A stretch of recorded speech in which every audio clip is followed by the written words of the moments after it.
What's going on, guys? Welcome back to the channel. Today we're going to do something a little bit different.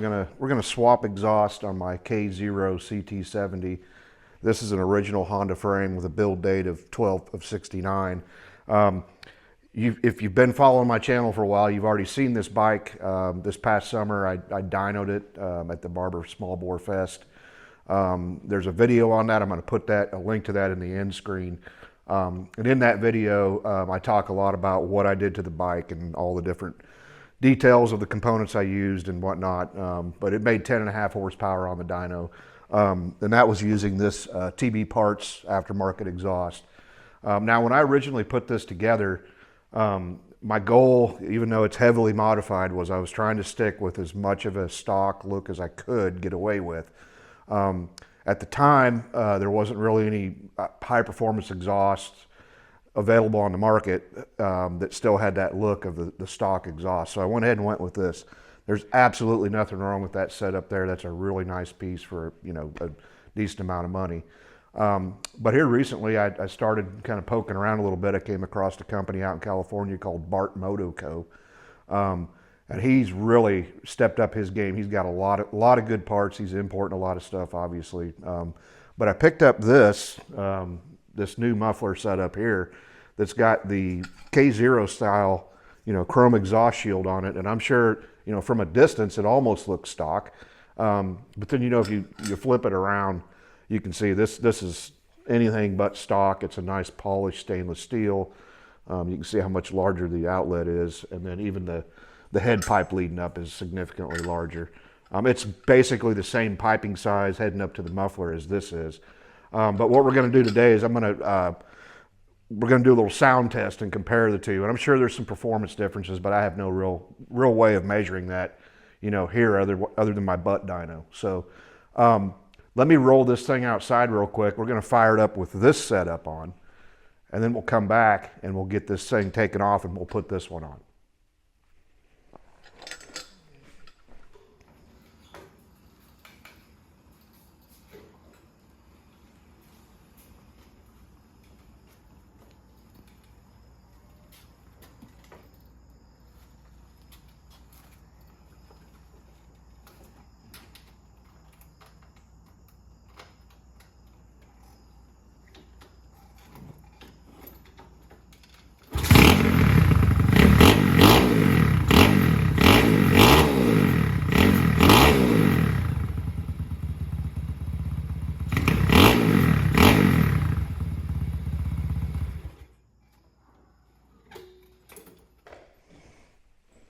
All right, so you can see it's pretty obnoxious, but I think it's a cool obnoxious. It definitely grabs a little bit of attention when you ride it. So like I said, I'm going to bring you in closer. We're going to walk through this real quick. This isn't a complex process. You only need about 3 or 4 tools, but I'll walk you through it anyway, and then we'll put a sound test on that new muffler. All right, guys, let's jump in here and get this TB Parts exhaust pulled off and put the Bart Moto Co. K0 style exhaust on here. I'll put a link in the description to the Bart Moto Co exhaust, as well as several links to many of the tools that you'll see me using. And the first tool is my spring puller. These are invaluable. This muffler is actually held onto the head pipe with 2 springs here. It's pretty common on, you know, modern style mufflers. This also comes in real handy for removing and installing like kickstand springs, brake pedal springs, things like that. This will save you hours of frustration, trust me.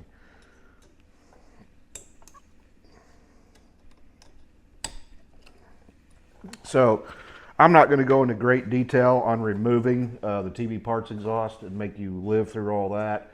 I'm going to come back in a little bit and get into some details when I put the Bart Moto Co exhaust on there and just talk about what tools I'm using and why I'm doing what I'm doing. So let me pop this off here real quick.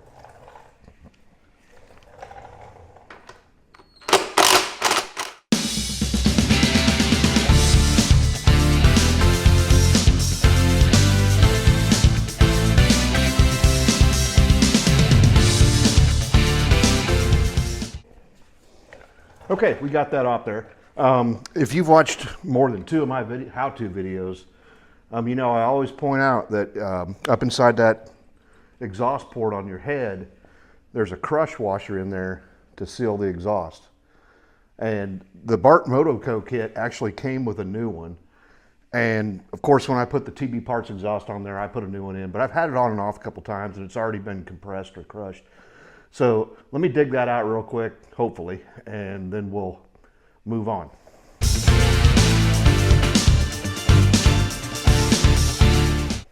All right, I got it out of there. It put up a little bit of a fight, but that's what they're supposed to do. They're supposed to be up in there real good. So I've already put the new one in there that came with the new exhaust. And now we're ready to put the Bart Moto Co K0 style performance exhaust on. So there's a couple things going on here. And one of the things I really like about the Bart Moto Co exhaust is this bracket right here actually allows you to utilize the original spacer that goes on here to hold your shock on and pushes the exhaust out. Most of these aftermarket exhausts you buy are fashioned after the China clones, which did away with that. So they've got a little dog leg in there in this bracket, and it's a dead giveaway that you've got an aftermarket exhaust on them. Even some of the ones that are supposed to look stock, they don't. And a lot of times what happens is guys don't catch that, and they leave the spacer on there, and then the mufflers stick and clear out here when it's supposed to be tucked in a little bit. So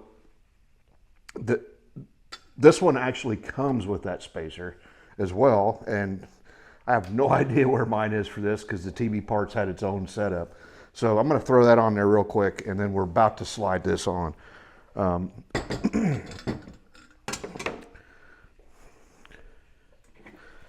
This is the spacer I'm referring to. I call it a spacer. It's got a threaded stud on the end of it. That's where you're actually going to bolt your muffler bracket onto. But when you put this on there, you have to keep in mind, this is also like would normally be the nut holding your shock on. So you've got to tighten this down just like you would if you weren't having, if you like doing the other side of the shock. And this is a 17 millimeter. Let me get that torqued up real good. The torque spec on that is good and tight. There we go. And again, just to show you how thorough this Bart Moto Co exhaust is, it also comes with an acorn nut to mount the bracket on there, as well as new nuts for the flange. So you can't ask for anything more. One other thing before I go into putting all this together, I see a lot of guys asking this question all the time when they buy aftermarket exhaust. And if you look on here, you can see that there's a little collar already welded on the outside of the pipe. And that is taking the place of those little collars that you'll see on a stock exhaust. So it's actually way more convenient to install that way. And you don't need those collars anymore. So no, if you buy an exhaust and it's got this part on there, you do not need, nor will you be able to install it with those collars. Just put them in your parts bin and save them for a project where you're using a stock exhaust, because they're always good to have around. Usually they're missing, or you have to order it and wait. But I'm going to slap this on there real quick. Again, I'm not going to make you live through that in real time. But the acorn nut that holds this on here is a 13 millimeter, and then of course you've got your two studs on your head where the head pipe goes in, and those are 10 millimeter nuts. So let me knock this out real quick. And I am actually going to add a washer here that did not come in the kit. You probably don't need it, but I just want to do it to be safe. So it's really straightforward here. I mean, you tuck your head pipe up into the head, and you slip that on there, and you see there it's on. The rest of the business here is just putting on nuts. So let me grab a washer, and then I'll get this thrown on. All right, there's my washer. In case you're wondering, that's an M8, just a standard M8 washer. I just had a pile of them over there, OEM Honda ones, so figured I might as well use one. So for now, I'm just going to loosely put that acorn nut on there until I can, I want to get this seated up in the head really nice first. So let me throw that on real quick.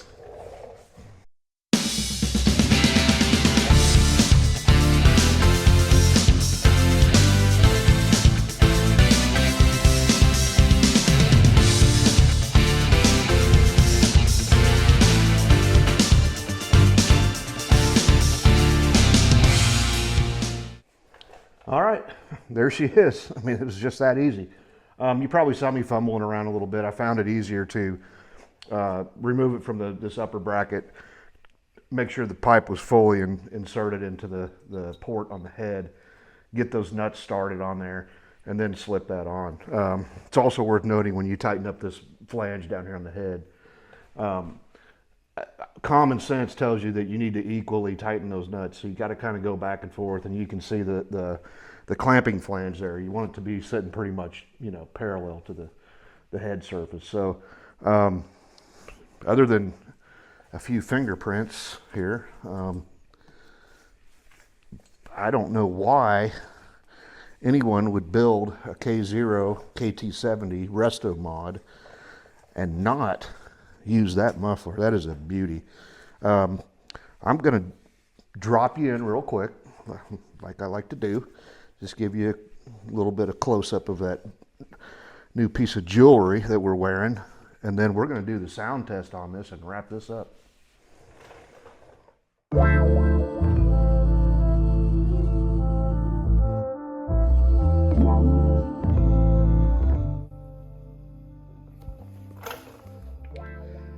I mean, I am so satisfied with this.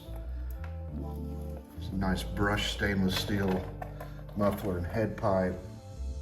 Really good quality chrome on that K0 style shield. I mean, look at that.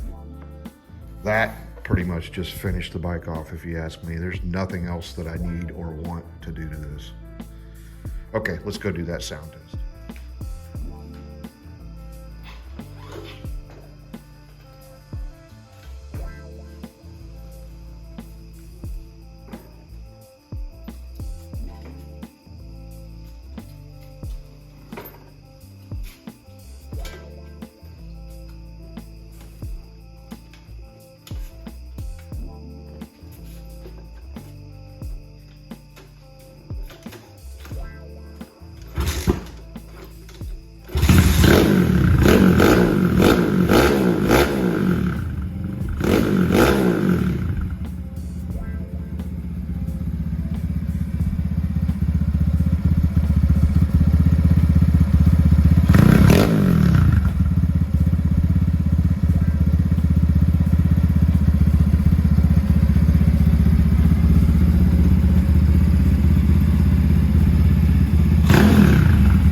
All right, guys, you heard it with your own ears. I think overall, you know, up in the higher RPM, there's not a whole lot of difference in the sound, but I'll tell you where there's a huge difference is just, you know, at idle, just kind of up into a quarter throttle, it's got a much, much deeper tone instead of the TB Parts exhaust had a really raspy tone pretty much all the way through the rev range, which just didn't fit this bike.